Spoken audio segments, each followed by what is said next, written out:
ಒಬ್ಬ ಮೇರು ನಟನ ಕುಟುಂಬಸ್ಥರಿಗೆ ಸಮಾಧಿ ಸ್ಥಳ ಸಿಕ್ಕಂತ ಒಂದು ಜಾಗ ಅಥವಾ ಅವಕಾಶ ಮತ್ತೊಬ್ಬ ಮೇರು ನಟನಿಗೆ ಅಂದ್ರೆ ವಿಷ್ಣುವರ್ಧನ್ ಅವರಿಗೆ ಸಿಗ್ಲಿಲ್ಲ, ಯಾಕೆ? ನಾನೇನು ಹೇಳಿ, ಅದು ನೀವುಗಳೇ ಕಂಡು ಹಿಡಿಬೇಕಾಗುತ್ತೆ. ದುರಂತ ಅದು ಅಷ್ಟೇ, ದುರಂತ ಅದು ಆಗ್ಕೂಡ್ದು. ಎಲ್ಲದಕ್ಕೂ ನಾವು ಅದಕ್ಕೆ ನಾನು ಹೇಳಿದ್,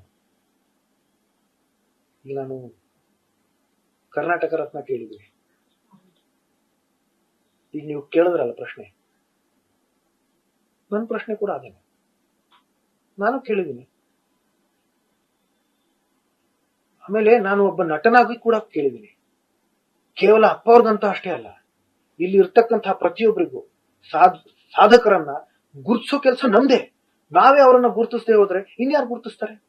ಮುಂದಿನ ಪೀಳಿಗೆನ ಅವ್ರಿಗೆ ಏನ್ ಮಾದರಿ? ನಮ್ಮ ಕರ್ನಾಟಕದ ಬಗ್ಗೆ, ನಮ್ಮ ಭಾಷೆಯ ಬಗ್ಗೆ, ನಮ್ಮ ಸಂಸ್ಕೃತಿ ಬಗ್ಗೆ, ನಮ್ಮ ಪರಂಪರೆ ಬಗ್ಗೆ ನಮಗೇ ಗೌರವ ಇಲ್ಲದೆ ಹೋದ್ರೆ, ಅಥವಾ ನಾವೇ ಗೌರವ ಸಲ್ಲಿಸದೆ ಹೋದ್ರೆ ಯಾರು ಸಲ್ಲಿಸ್ತಾರೆ? ಸರ್, ಇಂತ ಧೀಮಂತ ನಾಯಕರಿಗೆ ಆಗಲಿ ಅಥವಾ ಚಿತ್ರರಂಗದಲ್ಲಿ ನಟರಿಗೆ ಅಥವಾ ಈ ತರ ಒಂದು ಅನ್ಯಾಯ ಆದಾಗ, ಈ ತರ ಒಂದು ಘಟನೆ ನಡೆದಾಗ ಚಿತ್ರರಂಗದವ್ರು ಯಾರು ಧ್ವನಿ ಎತ್ತಲ್ಲ? ನಾನು ಚಿತ್ರರಂಗದ ಪರವಾಗಿ ನಾನೇ ಧ್ವನಿ ಎತ್ತುತ್ತಾ ಇದ್ದೀನಿ. ಅವರೆಲ್ಲರ ಪರವಾಗಿ ನಾನು ಧ್ವನಿ ಎತ್ತುತ್ತಾ ಇದ್ದೀನಿ.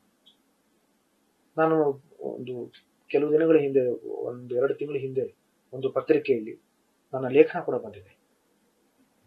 ನಾನು ಹೇಳಿದ್ದೀನಿ ಅಂದ್ರೆ, ಈಗ ಈ ಸ್ಮಾರಕದ ವಿಷಯದ ಅಷ್ಟೇ ಅಲ್ಲ, ಗೌರವ ಸಲ್ಲಿಸೋದ್ರ ಬಗ್ಗೆ ಹೇಳಿದೆ. ಪ್ರತಿಯೊಬ್ಬ ಕಲಾವಿದ, ಪ್ರತಿಯೊಬ್ಬ ತಂತ್ರಜ್ಞರು, ಯಾರ್ಯಾರು ಸಾಧಕರಿದ್ದಾರೋ ಗೌರವಿಸಿ ನಮ್ಮ ಚಿತ್ರರಂಗ ಬೆಳೆಸ್ಬೇಕು ಅಂತಂದ್ರೆ ಏನ್ ಮಾಡ್ಬೇಕು ಅದನ್ನು ನಾನು ಲೇಖನದಲ್ಲಿ ಬರೆದಿದ್ದೀನಿ.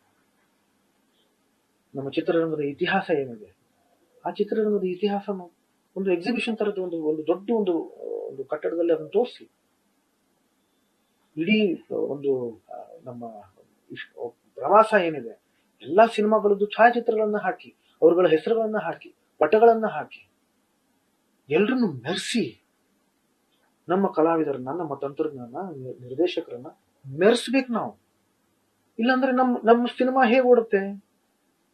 ಬೇರೆ ಭಾಷೆ ಸಿನಿಮಾಗಳು ಯಾಕೆ ಓಡ್ತಾವೆ ಹೇಳಿ?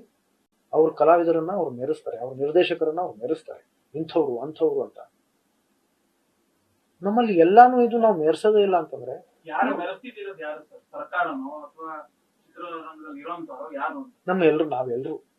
ನಾವೆಲ್ಲರೂ ನಾವು ಆಡಿಯನ್ಸ್ ಆಗಿ, ನಾವು ವೀಕ್ಷಕರಾಗಿ ನಾವು ಕೂಡ ಮೆರೆಸ್ಬೇಕು ಪ್ರತಿಯೊಂದು. ಈಗ ಬಾಲಣ್ಣ ಗೀತಾ ಅವ್ರು ಹೇಳಿದ್ದಾರೆ, ಮತ್ತೆ ಪುನರ್ ನಿರ್ಮಾಣ ಮಾಡ್ತೀವಿ ಆ ಸ್ಮಾರಕನ, ಅಲ್ಲಿ ಏನಿತ್ತಲ್ಲ ಇದು ಪುಣ್ಯಭೂಮಿಗೆ ಅದನ್ನ ಮತ್ತೆ ಕಟ್ಸ್ಕೊಡ್ತೀವಿ. ನಾನು ಹೇಳ್ತೀನಿ ವಿಷ್ಣುವರ್ಧನ್ ಪರವಾಗಿ. ತುಂಬಾ ಸಂತೋಷ. ಜೊತೆಗೆ ಅಷ್ಟಕ್ಕೆ ನಿಲ್ಲಬಾರದು. ಈಗ ಹೋದ ವರ್ಷದಿಂದ ಅಭಿಮಾನಿಗಳಿಗೆ ಹೋಗೋದಕ್ಕೆ ಅವಕಾಶನೇ ಮಾಡ್ತಿರ್ಲಿಲ್ಲ, ಅವಕಾಶನೇ ಕೊಟ್ಟಿರ್ಲಿಲ್ಲ ಅವರು. ಅದನ್ನ ದಯವಿಟ್ಟು ಅವ್ರಿಗೆ ಅವಕಾಶ ಮಾಡಿಕೊಡಿ, ಅಭಿಮಾನಿಗಳಿಗೆ ಬರೋದಕ್ಕೆ ಅವಕಾಶ ಮಾಡಿಕೊಡಿ. ಇಡೀ ವರ್ಷ ಬಂದು ಹೋಗಿ ಪೂಜೆ ಸಲ್ಲಿಸೋದಕ್ಕೆ ಅವಕಾಶ ಮಾಡಿಕೊಡಿ. ಅದರಲ್ಲೂ 2 ದಿನ ತುಂಬಾ ವಿಜೃಂಭಣೆಯಿಂದ, ನಾನು ಆಗ್ಲಿಂದ ಹೇಳ್ತಾ ಇದ್ದೀನಿ, 2 ದಿನ ತುಂಬಾ ವಿಜೃಂಭಣೆಯಿಂದ ಆಚರಿಸ್ತಾರೆ, ಅದಕ್ಕೂ ಅವಕಾಶ ಮಾಡಿಕೊಡಿ.